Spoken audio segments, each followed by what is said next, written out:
ধস নেমে মিরিক গ্যাংটক যাওয়া রাস্তা বন্ধ হয়ে গিয়েছে।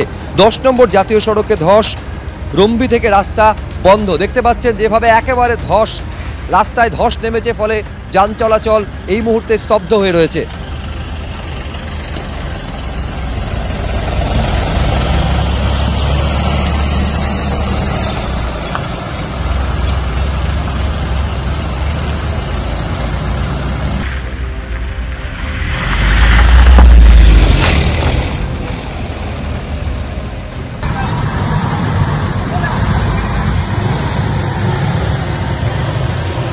তিস্তা বাজার যেতে আরও একটি ধসের অংশে আমরা এসেছি। কি পরিস্থিতি, ভয়ানক পরিস্থিতি হয়ে রয়েছে এই রাস্তার অংশ কিছুই নেই।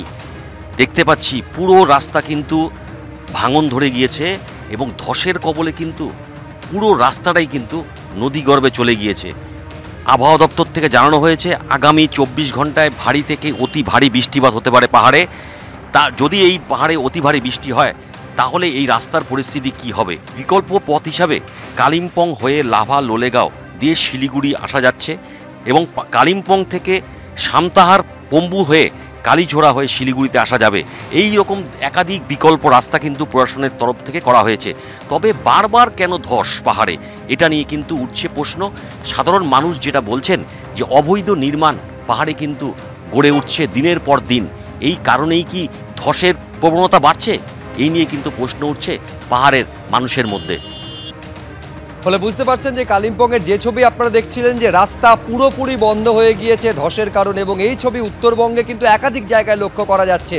টানা বৃষ্টি যেমন রয়েছে, পাশাপাশি তিস্তার জলস্তর একটা সময় রীতিমতন বিপদসীমার কাছাকাছি পৌঁছে গিয়েছিল। ফলে প্রশ্ন উঠছে এইখানেও যে ছবি দক্ষিণ ভারতে দেখা যাচ্ছে তার থেকে খুব বেশি কি আলাদা আমাদের রাজ্যের ছবি? কারণ আমাদের রাজ্যের পাহাড়ি এলাকায় এই রকম সম্ভাবনা আরও ভয়ঙ্কর হতে পারে, তার কারণ এরপর বৃষ্টির পরিমাণ বাড়ার আশঙ্কার কথা শুনিয়েছে আবহাওয়া দপ্তর। ফলে এইখানে পরিস্থিতি কোথায় গিয়ে দাঁড়াবে, একটা আশঙ্কার জায়গা সেইখান থেকে তৈরি হচ্ছে।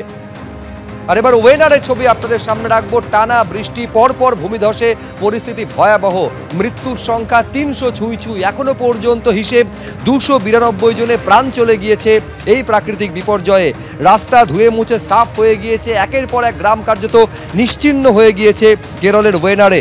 ধসের জেরে আস্ত রাস্তা গায়েব হয়ে গিয়েছে, তার জায়গায় বইছে নদী। নদীর ওপারে ধ্বংসস্তূপের নিচে বেশ কয়েকজন আটকে থাকার আশঙ্কা। ওপারে উদ্ধারকারী মাটি কাটার মেশিন নিয়ে যেতে তৈরি হচ্ছে অস্থায়ী ব্রিজ।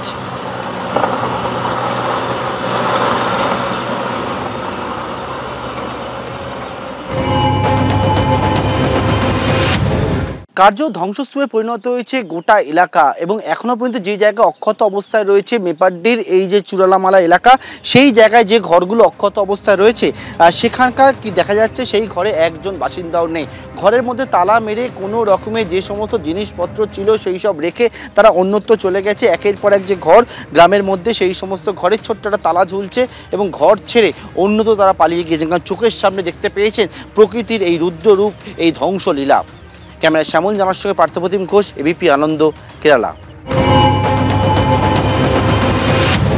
কেরালায় চলছে প্রবল বৃষ্টি, এবং সেই প্রবল বৃষ্টির জেরে একেবারে যে জায়গায় ধ্বংসস্তূপে পরিণত হয়েছে তার পাশে একটা বেশ কিছুটা দূরে এটা হচ্ছে কালপেট্টি এলাকা, যেটা হচ্ছে একেবারে শহর এলাকা।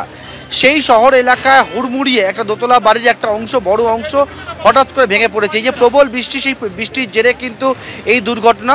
এবং দুর্ঘটনার যে মূল যে গ্রাম রয়েছে, যে গ্রামের মধ্যে একেবারে উদ্ধার কার্য চলছে জোর কদমে, সেই গ্রামে কেরালার মুখ্যমন্ত্রী তিনি যান, এবং তিনি সেখান থেকে একেবারে যাওয়ার পরবর্তীকালে তিনি যখন এই রাস্তা দিয়ে যাচ্ছিলেন, ওনার কনভয় যখন পাস করে, এবং তারপরেই এই যে দোতলা বাড়ির যে অংশ, একটা বড় অংশ হঠাৎ করে হুড়মুড়িয়ে ভেঙে পড়ে, যার জেরে মূল যে রাস্তা রয়েছে সেখানে যান চলাচল সম্পূর্ণ বন্ধ হয়ে যায় একটা অংশে বেশ কিছুক্ষণের জন্য।